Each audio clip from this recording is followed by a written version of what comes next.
Benjamin Dixon Show is only possible with listener support. Go to www.thebenjamindixonshow.com to register for our blog and join the Progressive Army.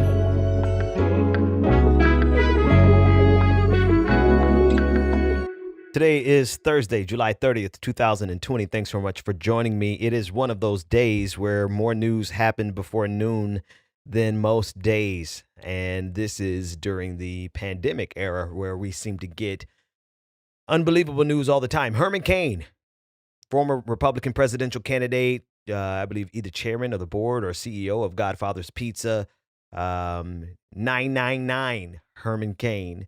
The 999 tax plan, Herman Cain, has died as a result of COVID-19. Now, before I get into the politics of it, condolences to his family. It takes I'm not dead on the inside completely yet. I am dying on the inside, dealing with American politics, but I'm not dead yet. I still have some compassion and empathy for his family in this loss. Every loss is tragic. I'll talk about the celebration we're going to have when Donald Trump dies in the next segment. But I still have a little bit of compassion left and a little bit of sadness for his family. And I frame it like that because he insisted and promoted. He was a part of that group of Republicans that insisted that no one wear masks. He insisted that this was all political. He tweeted out, to end the quarantine or to end the social distancing and end the shutdown. And then he attended Donald Trump's rally. Where was it? Was it Indianapolis? I forget. 5 weeks ago, the rally he had 5 weeks ago. Tulsa, Oklahoma, right? I remember the controversy over him having it around the same time as was it Juneteenth? Yeah, I'm dazed and confused because everything is blurring together. Juneteenth feels like it was a year ago, and it was only 4.5 weeks ago. But I digress. The point is this: Herman Cain contracted COVID-19 at the Trump rally. There's no question about that. He fell ill about 3 days after he left the Trump rally. And 5 weeks later, he has passed away. I'm not reveling in this man's death. I am disgusted that they are so committed to their hyper-partisanship that they are willing to die, that they're going to play games. These people are going to play games until they're dead or someone close to them is dead. And I'm sorry, just for me, it is just nothing is worth that. Like, they are committed to this foolishness even unto death. That's how committed they are to this. And I say that almost as a warning to us, those of us who are fighting for liberation. You have to understand how committed these people are. They are committed to death. They are committed to their worldview that is based on misinformation, that is based on propaganda, that is rooted in white supremacy, that protects white supremacy at all costs because white supremacy is the front line of capitalism. It is the defense mechanism protecting capitalism from a class revolution. And this is what they're committed to even unto death. They're willing to die for this. And Herman Cain has paid the ultimate price for what? Literally for what, fam? I'm simultaneously sad that people can be this committed to their ignorance and simultaneously infuriated because that ignorance is putting so many other lives at risk. What do you benefit from pretending that this wasn't real? What did you benefit? Some cheap political points, some retweets, some effing retweets?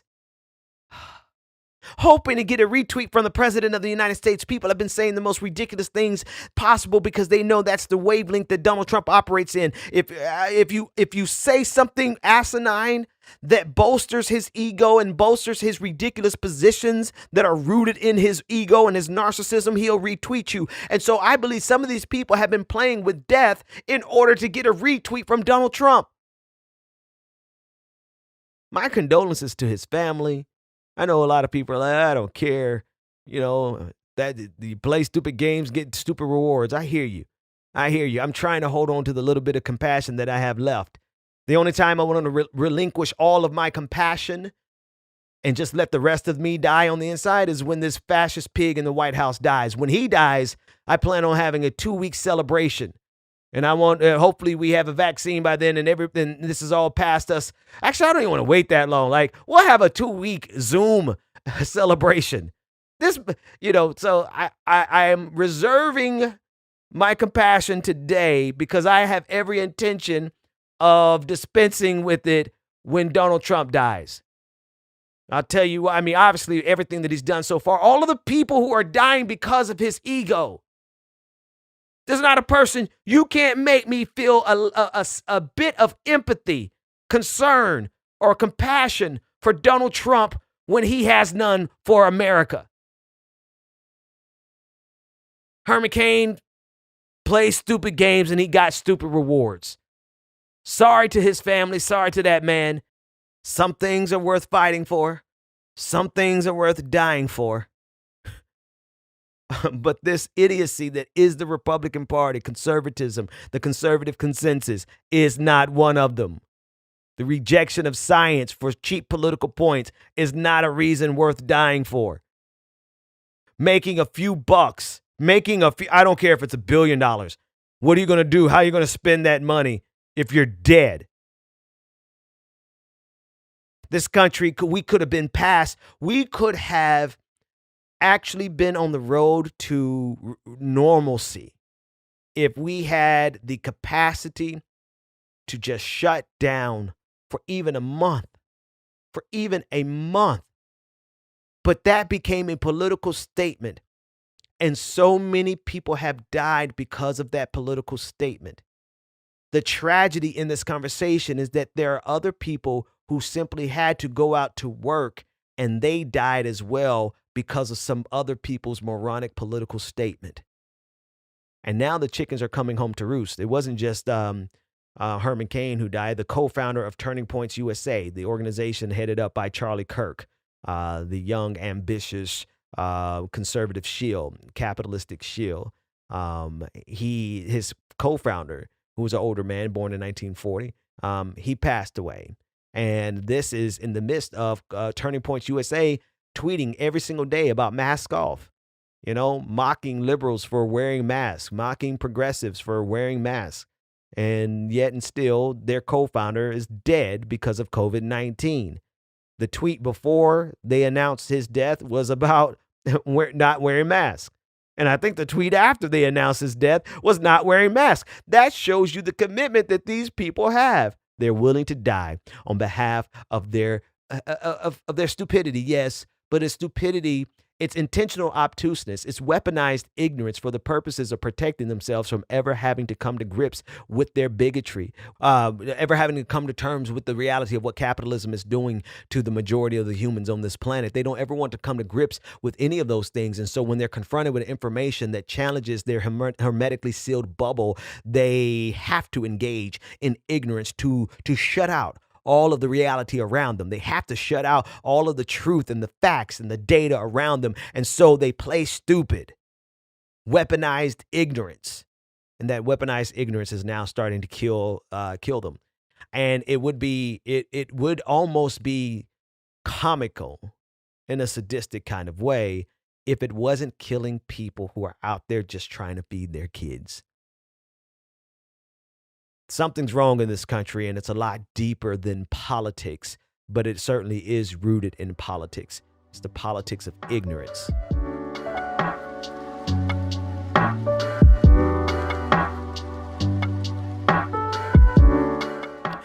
The president of the United States is a fascist pig, and he is going to burn this country to the ground just to satisfy his ego. This morning, the fascist in the White House tweeted this: with universal mail-in voting, not absentee voting, which is good, 2020 will be the most inaccurate and fraudulent election in history. It will be a great embarrassment to the United States of America. Delay the election until people can properly and securely and safely vote. So the game begins. There are two theories, that there's two train of thoughts with regard to his call for us to delay the elections. Generally speaking, I think it is this is his way of regardless of the outcome, dividing the country to the point where it's going to be so divisive.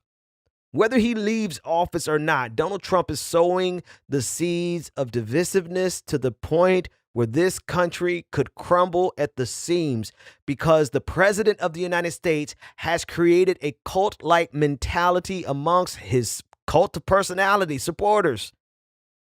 And they are going to now ruminate on this idea that the election should be delayed. And if the election is delayed and he loses, the justification is because of mail-in ballots, even though he and his entire family have used mail-in ballots themselves. And even though there is no evidence whatsoever at all to suggest that mail-in ballots have ever been fraudulent. But that doesn't stop him from saying these types of things because he can just say them. He knows that his followers will believe anything. And the reason they will believe anything is because it's necessary for them to believe anything to protect them from ever confronting the truth. They have to believe that aliens are involved in this process so that they don't have to confront the truth, that they're just a bunch of effing morons.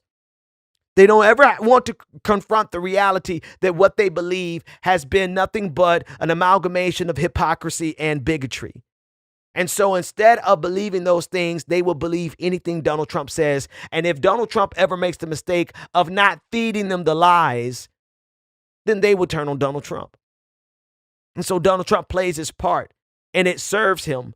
And he's the right man to accept the challenge of dumbing America down as far as necessary to maintain the conservative consensus in this country. He's up to the task of going to, like, the race to the bottom is nothing to him. That's totally fine. That's second. He doesn't even have to think twice about it. He has no reservation whatsoever about dividing this country in a way that is irreparable.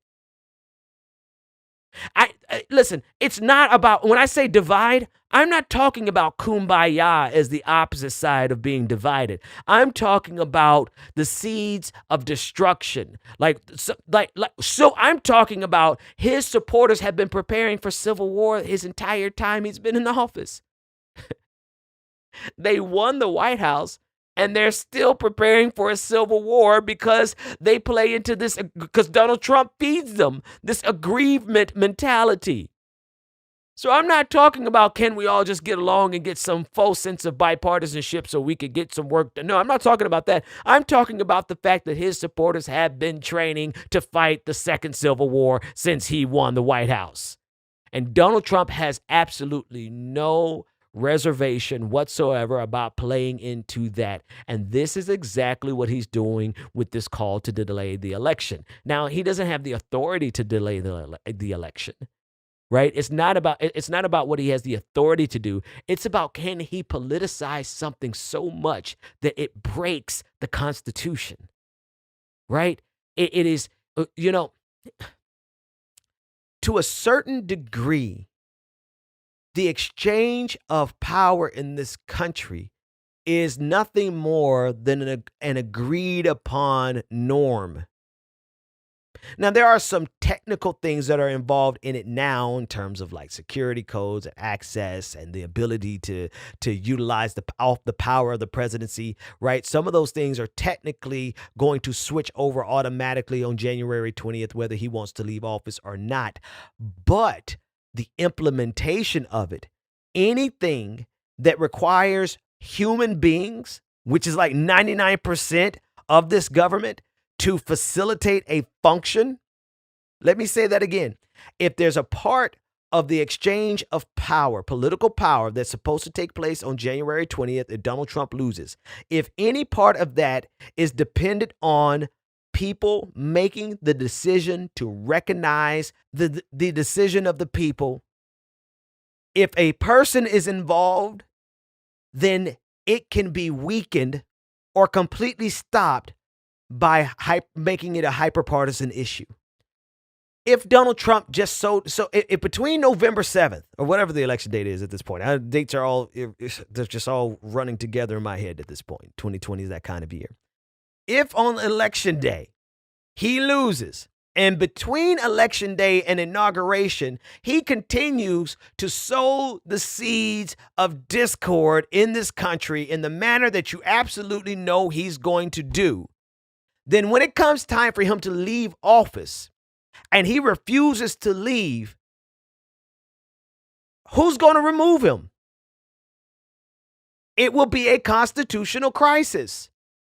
There will be functions that he will no longer be able to facilitate because access codes will be switched, all those kind of things. Those things will be set in motion, yes.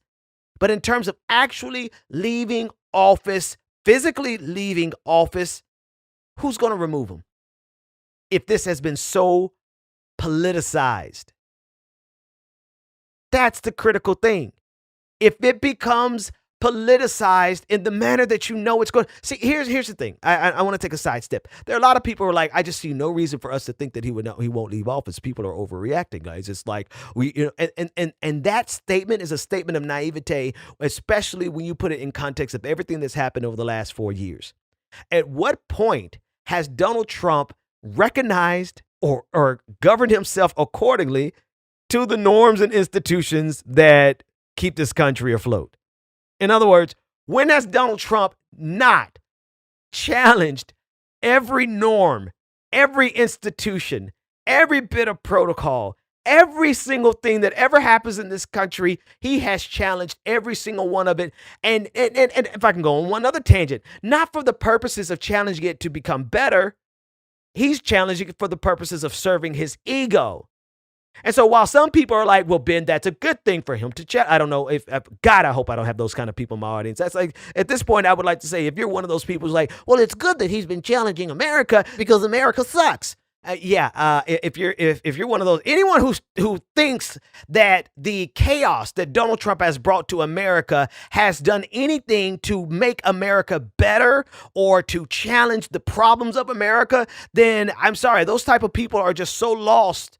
They are so moronic, and they're the type of people who would allow this country to burn down, not for something better to come from its ashes. It's not as though Donald Trump is doing anything that is going to make America remotely better. Everything that this man has done has been to serve his ego. That being said, if you understand who this man is, I don't think it is wise. In fact, I think it's the height of naivete and ignorance for us to sit back and say, well, I just don't think that Donald Trump would do something like that. What gives you any indication that the president won't leave office?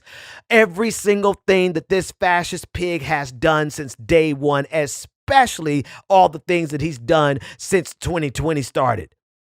Every indication says that even if he leaves office, between the time he loses and the time it's time for him to leave office, he is going to sow so much discord in this country. And that matters because he is the most powerful person in this country with the loudest megaphone, with the most sycophants. It is almost to the point that it would be irreparable.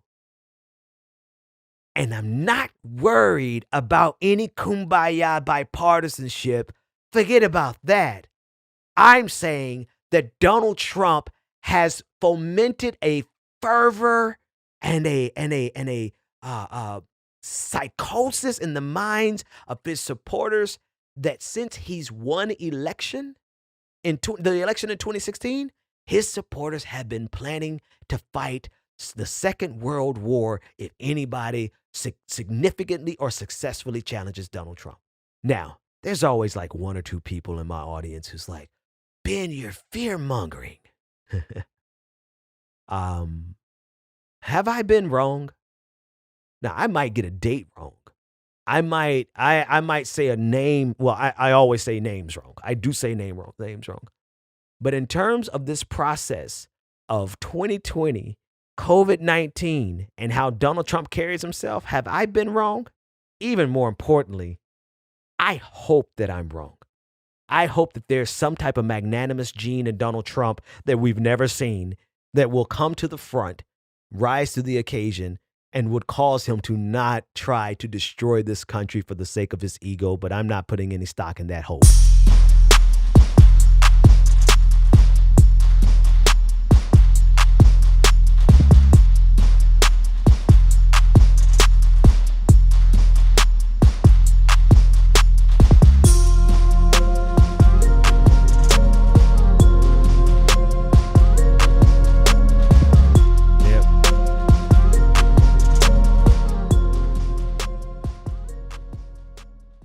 Okay, there is a video of, let's see, it is the Greater Clark County Schools in Clark County, Indiana. And they are returning to school today. They even sent out some tweets excited about it, saying, "Welcome back, students. We are so excited to start this school year with you, both traditionally and virtually. We hope you have a great first day." And there's a video. And this video is really, really sad to me. Buses dropping off children in front of Franklin Square Elementary School for the first day of classes. Their first day of school was yesterday. Now that's um, that probably has to be one of the first schools to start back this early. And you see children who don't know no better, man. This is what's so infuriating, and I am going to speak calmly through this entire clip, this entire segment. But I think that's probably when folks need to be afraid the most. Children don't understand the threat. All they might know is coronavirus. My 2-year-old even saying coronavirus. But they do not understand that they have been thrown into a political game that, if it doesn't cost them their lives, will cost them their parents' lives. And I'm sorry if you're one of those people who are like, well, it will only be 1%. Do you want to be that 1%? Do you want to be that person who has to look at a kid and say, "I'm sorry, but you took a virus home to your mother and she died as a..." You want to be in that 1%? That's the cruel sociopathy at play in this country. And we are throwing children, their bus drivers, their teachers, the janitors, the administration, we're throwing them all into this cruel experiment. And we're going to find out pretty soon exactly how, how predictably horrific this thing was going to be all along. It only took 5 weeks for Herman Cain to die from COVID-19. So we've got a few weeks. The clock, you're on the clock, Greater Clark County, GCC, you are on the clock. And we're going to see exactly how horrific this is going to be. And you're doing it with the lives of children and their parents and their school bus driver and the school nurse who's going to be on the front line of all this shit. This country is cruel. This country is immoral. This country is debased. This country is evil. And it is evil because of our politics. Our political structure, our political system is so ripe to destroy all of humanity. This is not something that just is going to affect the United States of America, right? I'm not just talking about COVID-19. I'm talking about the ignorance of our hyperpartisanship. The ramifications of our ignorance stretch across this globe to every corner of this globe. America is too big to fail neatly, to fail. I'm not making a moral argument for America. I'm saying that as America fails, the chaos that ensues, can you imagine? But we play with those kind of games every single day. So much so that we're sending our children, the first batch of children are going back to school. They went back to school yesterday. Now they're on the clock. We just sit and wait and see. And we are it's inevitable. It's not inevitable that someone at this school is going to die, but the odds are not looking really good. We had 1,400 people die yesterday of COVID-19 across this country. 1,400.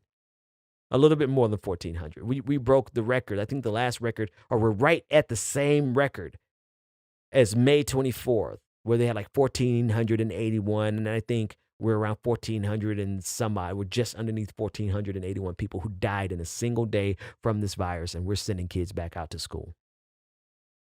Mind you, Donald Trump is pushing this. He wants us to, it's safe enough to go back to school, but not safe enough to vote. I want you to listen to Representative Louis Gohmert, who's contracted COVID-19. Let me tell you about this man first. He announced, there are two things that are going on with him, and then I'm going to play a clip. When he found out he had COVID-19, he had everyone in his office come into his office. Everyone that worked for him, he brought them into his office and announced to them directly that he had COVID-19. Now, I'm sorry. On God, I would have called a charge because I would have had to beat his ass. The second thing is that people who have been wearing masks in his office have been mocked and scorned because they wear a mask in his office, to the point where they had to report to journalists that they felt uncomfortable at work wearing a mask because they were berated about wearing a mask. But here, the congressman not only contracted it and exposed them to it, like there are going to be some people who caught it because he called them into the office and told them. And I'm sorry, again, like if I was in one of their positions and I had a family and it was possible that he passed it to me, and now it's possible that I could have been passing it to my family the whole time this moron had it. The reason I'm bringing him up is because I want you to hear the level of ignorance, the level of weaponized ignorance that we're dealing with. And then I want you to consider that these are the type of people who have been elected into power. And then I want you to feel the despair that I have about this country's future and the future of humanity, because these are the type of people who are leading us. I can't help but think that if I hadn't been wearing a mask so much in the last 10 days or so, I really wonder if I would have gotten it. But I know, moving the mask around, getting it just right, I'm bound to put some virus on the mask that I sucked in. That's most likely what happened. Folks, this level of stupidity, this level of weaponized ignorance, intentional obtuseness, blaming the fact that he was wearing a mask on the fact that he caught COVID-19.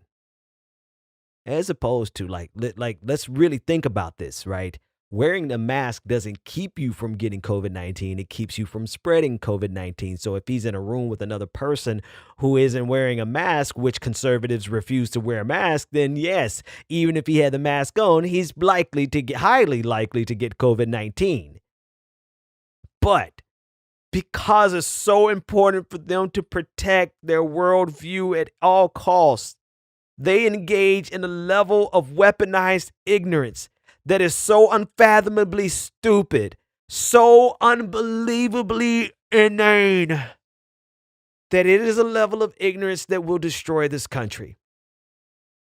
It is a level of ignoring facts, putting out false knowledge, false information, creating entire ecosystems that are well funded by propagandists, all so that they don't have to ever confront the fact that when it came to COVID-19 and just about everything else in this country, they were so committed to their hyper-partisanship that they were willing to die as well as willing to kill you. Oh my God, the despair I feel in my heart. But be of good cheer. I don't know why. I just don't want you to feel despair too much longer. Here's some good news. The Patron Party is coming up next. Go to www.patreon.com/The BPD Show and get twice the content and unfiltered interviews without any of the commercial interruptions. And here we go. At this point in every single episode, I'd like to take a second to thank the people who make the show possible, our patrons. Very special welcome to Rusty Earls. Thank you for becoming a patron. Very special welcome to Jessica Hartley. Thank you for becoming a patron. Nas, thank you for becoming a patron. Everybody just bop, yo. Michael Forbes, thank you so much for becoming a patron. And Dean Uehara, I'm so sorry for massacring your last name. Thank you for becoming a patron. You too can become a part of this prestigious and prodigious patron family by going to patreon.com/The BPD Show, where you get twice the content, uncut, unfiltered, uninterrupted interviews, none of the commercial advertisements, and you give me the ability to speak power into the lives of the powerless, whether the powerful like it or not. Welcome back to The Benjamin Dixon Show. Visit us online at thebenjamindixonshow.com.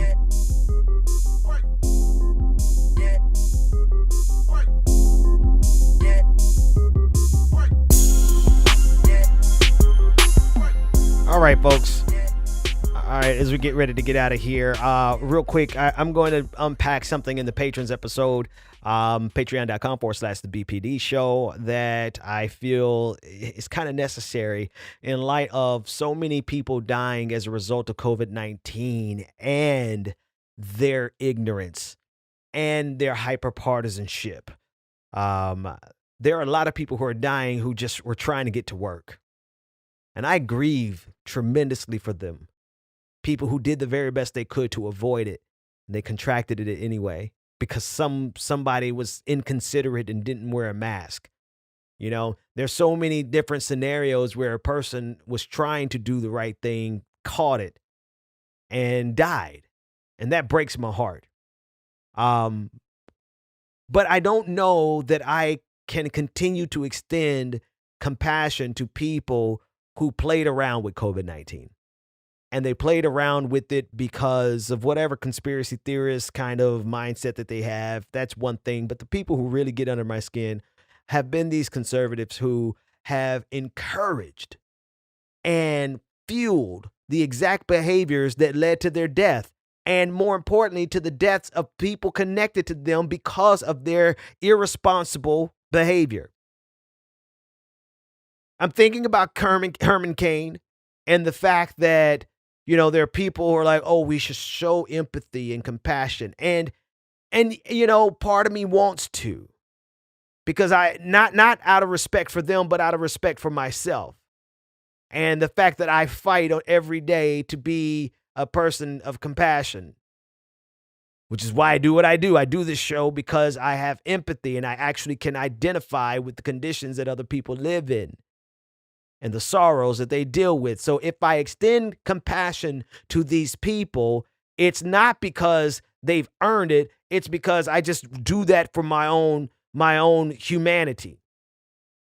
But these are the same people who revel in the cruelty that they cause us and that they cause marginalized communities. They get joy out of our suffering. And it is come to a point where now the people who get joy out of our suffering are asking us to not get joy out of their self-inflicted suffering. People who have no mercy for us are now asking for us to show them mercy. We got to talk about that. Patrons only episode, patreon.com/the BPD show. Everybody else, thank you so much for being a listener and supporting what we do, even if you just share. I would talk about it more right now, but we're out of time. That's my music. See you next time. Thanks for being a beautiful audience.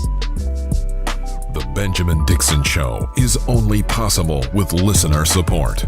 Go to www.patreon.com/the BPD show and support The Benjamin Dixon Show. If you like this episode, be sure to share, like, and subscribe.